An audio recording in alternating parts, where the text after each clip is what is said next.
So hello sa mga gusto ng mga tan giunsa ni nako. So naara ang tutorial. Una moagto sa atong kamera.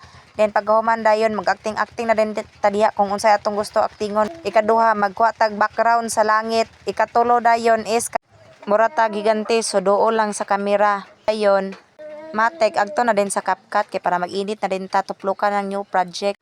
Mura kag nagsayaw nga nakurat ka dayon kapag nataplok na nimo ay add one lang dayon na so paabota lang ninyo kay usahay maglag man na siya so hinahinayon lang din kada ding logo dayon sa last i-delete na nato kay dili na pwede makita sa meta. Dayon kung gusto na dayon mo magdugang tuplo ka lang tong murag plus dayon i-add na dayon tong naa sa langit murag higante so kana siya gi-edit na ni nako siya so itudlo na pud ni nako sa inyo ha dayon karon kung giunsa ni nako siya pag-edit. So balik ka sa CapCut sa new project dayon i-click din na nimong background nga murag mao na din na siya well delete gyapon ang logo nga CapCut tuplo ka din ang overlay. Add na dayon to nato tong atong giacting ganiha nga mura tag higante sa camera so kinahanglan jud kayo nato ang overlay kay mabutang diya sa ilalom. So nagsapaw na ang sa camera so ituplo ka lang ng screen dayon para magpantay sila ang duha ka frame. Tuplo ka din ang nasa ilalom nga video dayon then ang pangitaa ang remove BG so ta dayon wala man tay access sa ubal kay wala pa man na nato na unlock so ang akong gibuhat diri is ako ni siyang gi-screenshot kay para ato ning ma-save kay dili ni nato ma-export on niya so para ato ni siyang mahimo is atong i-auto removal kay para ang iyahang background ana is automatic ang makita kana mga kahoy mawala na din to siya ma-remove.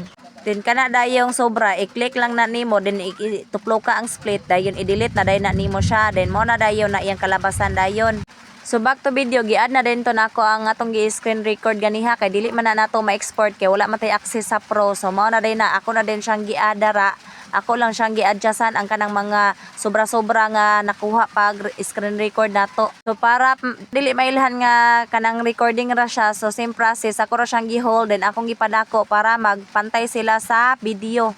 Sunod i-highlight na dayon na kanang mura kog nagsayaw-sayaw kay ato na siyang i-overlay ato na siyang ibutang sa ilalom kay para magsugod na dayon tag edit nga katong mura dayon siya og naay higante. So ato lang na siyang ilong press then i-drag din na nato siya padulong sa unahan. Kahuman dayon ato dayon na siyang tuplokon dayon atong pangitaon sa ubos ana ang remove BG kay para atong ma-remove na kanang sa langit nga makita tong murag higante ganiha nga atong butang so kana giplastar nako siya tong nasa ibabaw nga video is makita ang naong nato para mura dayon tag higante effect.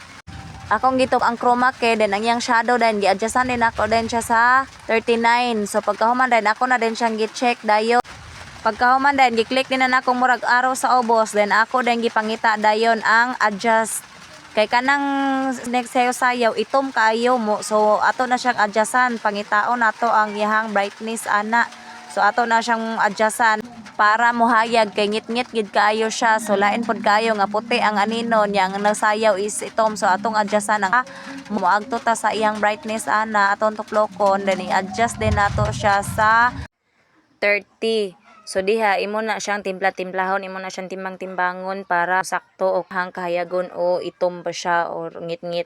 So kinahanglan jud kayo nga imo gid na siyang ikuan nga sakto na ba ang iyahang timpla kay para okay kayo ang iyahang kalabasan. Dayon sunod dayon i-review ang video kung okay na ba. So sa kana nakita nga itom so kulang pa ang background sa ibabaw ako siyang i-click akong tuplok ang last then ako din ang gi-add dayon ng akong gi-video din nga gabon so nawala na dayon automatic dayon ang katong ihang itom so kanang sobrang na nato para mawala then ato din na siyang i-highlight then i-delete dayon na nato siya. So kinahanglan gid kaayo nga pantay gyud ang ibabaw ug ang ubos nga video nga magtupong sila kay para okay ang iyang kalabasan kung naa siya mga sobra so imo gid na siyang i-review ug imong i-delete so mao na dayon ni siya ang kalabasan mura na dag naihiganti sa langit.